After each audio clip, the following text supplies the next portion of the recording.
Good morning, everybody. Bill Knutson here, New York Sports with an Attitude. Well, let's see what's been going on this week in sports. Maybe I'll start with a little hockey. The Islanders and the Rangers. Looking at the standings right before the show started, I see we're tied for third. Islanders 8-6-2 with 18 points. Rangers 8-7-2, 18 points. Tied for third place in the Metropolitan Division. Been teasing my Ranger friends to look at the standings when the Islanders were in first place, knowing that wasn't going to last very long, and of course it didn't. The Rangers have been playing pretty well the last week or two, and I've caught up to the Islanders. Like I said, third place finish.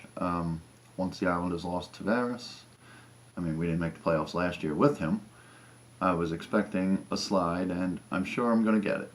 I'll probably end up near the bottom of the Metro Division, and I'm guessing the Rangers will end up at least in the middle, if not closer to the top. And I'm predicting the Rangers will get a playoff spot this year, but certainly not the Islanders. But right now, 18 points, tied for third place.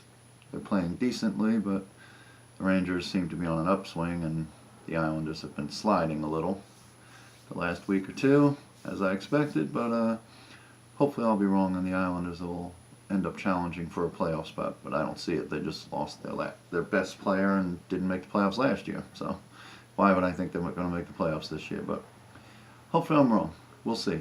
Not super focused on hockey right now. The NFL is into week 10, so that's really what I'm focusing on. And I'm actually focusing more on off-season, Mets news than I am the hockey right now. I'm following the hockey, but obviously the NFL is king, and when baseball season is on, baseball is king. To me, hockey's third behind football and baseball. But, you like what you like, and that's cool. All right, so Jets and Giants today. Jets 3-6. Not looking good. I predicted 6-10 for them this year, and that's probably where they're going to end up. They are hosting Buffalo, so the Jets have a very winnable game today to try and keep their extremely slim hopes of making the playoffs alive.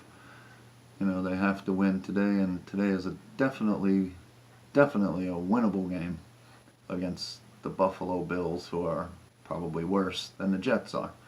The thing with the Jets is there is no one exciting there. Darnold had that great opening night in Detroit, played really well, and he's been very much below average since. But he's a rookie, so I'm not, going to say he's terrible and he's a bust and all that. I'm not saying that, of course. But since that first night, for the most part, he's been, like I said, below average. A lot of mistakes. And, we'll see. He might end up a great quarterback for the next 10 years. I don't know. But Jets have nobody. Nobody that's exciting. And the Jets fans are very loyal, they're very passionate, and have to be very frustrated because they haven't been good in quite a while. And there's just nobody on that team that just gets you thinking, yeah, I got to go watch the Jets. Yeah, I got to tune in, and see what this guy is doing or those guys are doing. Even some bad teams have those guys, like the Giants. Giants are terrible. 1-7 halfway through. They're playing the Monday night game in San Francisco this week, so that's another losable game. Could they win it? Yeah. But I could easily see them losing and dropping to 1-8. But the Giants, say what you will about Odell Beckham. I don't like some of his behavior, some of his attitude. The guy is supremely talented. I watched him his years at LSU. I knew he was going to be a stud. And when the Giants drafted him, that was my only concern. The attitude, the talent is there. Talent-wise, he's the best receiver in football. Nobody can cover him. He's just incredibly talented. But, the head is messed up. So if he could mature if he could have the attitude of a Julio Jones or something like that. I'm not a fan of Julio Jones because he's a Falcon and I live in Metro Atlanta. Can't stand the Falcons. But that guy played, even though it took him 9 games to this year to get into the end zone, and he had gone like 14 games without a touchdown or something crazy like that. I don't understand what a guy with that kind of skill can't get into the end zone. People say, well, he's double covered. Well, so is Beckham, so is DeAndre Hopkins, so is Antonio Brown. They have those same defenses going against them, and they all manage to get touchdowns somehow. But, and then of course there's Saquon Barkley, an absolute classy stud in the backfield for the Giants. So you tune in to watch him, even though they're 1-7. You're tuning in to watch Beckham. You're tuning in to see if Barkley is as good as everybody said he was, and apparently he is, because he's really good. The Giants have tremendous weaknesses everywhere else, and are 1-7, like I said, and good chance they'll be 1-8 after tomorrow night. But the Giants have something to watch, with Beckham and Barkley. You got something to get excited about for the future. I just don't see anything with the Jets, unless you want to say Darnold is exciting. I don't think he's really exciting. I don't even know if he's any good. We'll see, but that's the problem I see with the Jets. They're not tremendously talented, and they don't have that oomph factor, that gotta watch this guy factor. They don't have anything like that on the Jets. But Jets fans, very loyal. I respect that. They're going to tune in, they're going to show up, they're going to have their jerseys, they're going to be chanting Jets, Jets, Jets, Jets.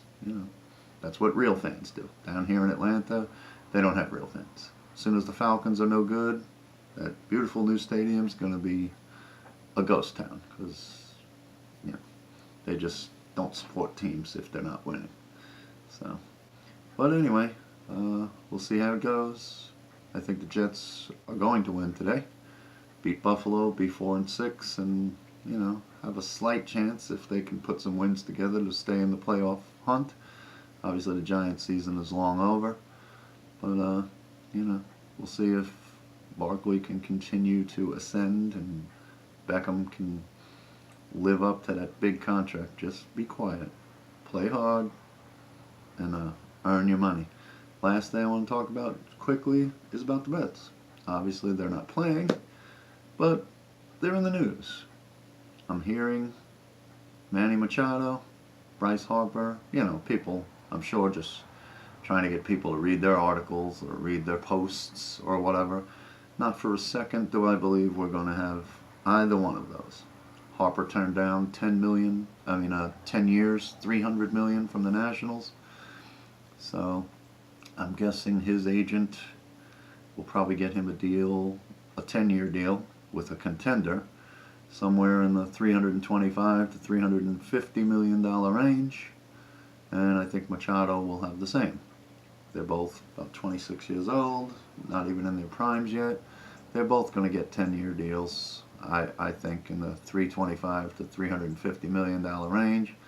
Neither one of them will be wearing a Mets jersey. I don't know if I love either guy. I mean, they're both very talented, not questioning that, but I just don't like the attitudes.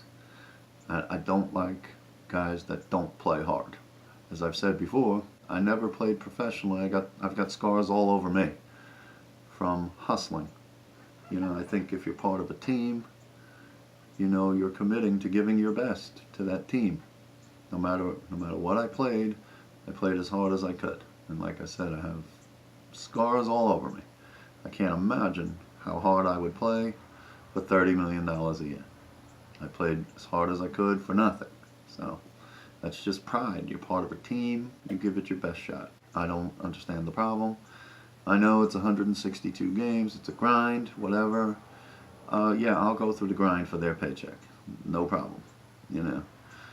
Sign me up with their teams right now. No one will out-hustle me. Of course, they're far superior in talent, all of those guys. But no one would give a better effort than I would for that kind of money. So, so let's just forget it. We have to address catching. We have to address the bullpen.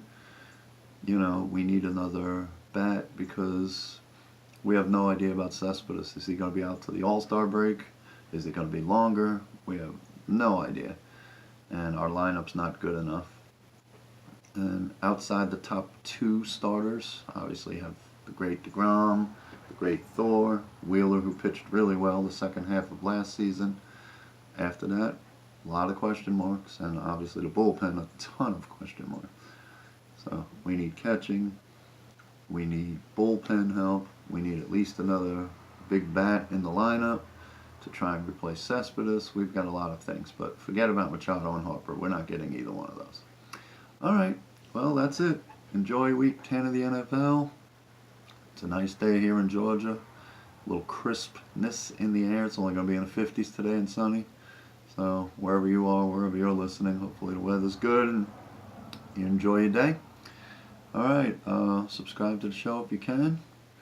Thanks very much for people that are watching. I appreciate that. And have a wonderful Sunday. And don't know when I'll be back on the air. Probably next weekend. I don't know. But if it is next weekend, again, thanks for watching. Have a great Sunday. Have a great week. And we'll catch you next time.